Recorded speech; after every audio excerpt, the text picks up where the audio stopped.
J'ai appris que... Et c'est Fabrice Debacker qui nous rejoint comme tous les jeudis matins. Bonjour Fabrice. Bonjour Jean-Marc. Vous allez nous parler des autocanons. C'est quoi ça? Oui, je vais vous parler des Belgisch Brojendorf Automobilnij Division. Merci, à la semaine prochaine. C'est le corps des autocanons mitrailleuses belges. D'accord. En fait, en 14, quand les Allemands sont arrivés, il y avait peu de gens en Belgique qui avaient une voiture.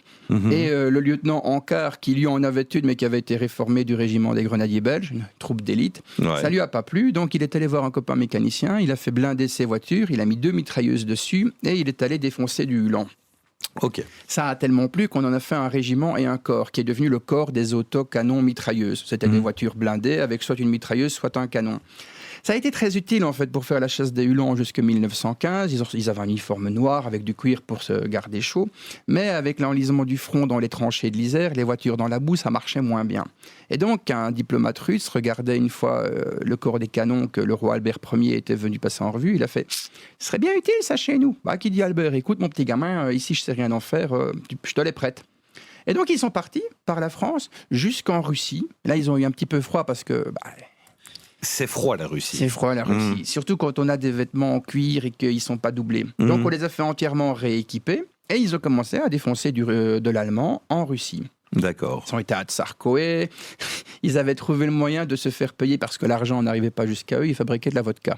Ah oui, c'est un bon moyen de récupérer un peu de sous-sous.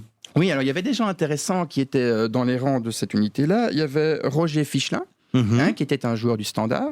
Il y avait Achille van der Stickel, qui va lancer Citroën en Belgique. D'accord, ouais. Et plusieurs athlètes, notamment un champion d'escrime, un champion de lutte, et un futur président du Parti communiste belge, Marcel Thierry.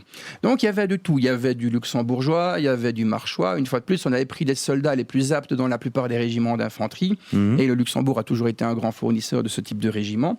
Et ils ont fait le tour du monde pour revenir, parce qu'il faisait trop froid pour ramener les voitures. Donc ils ont passé par San Francisco.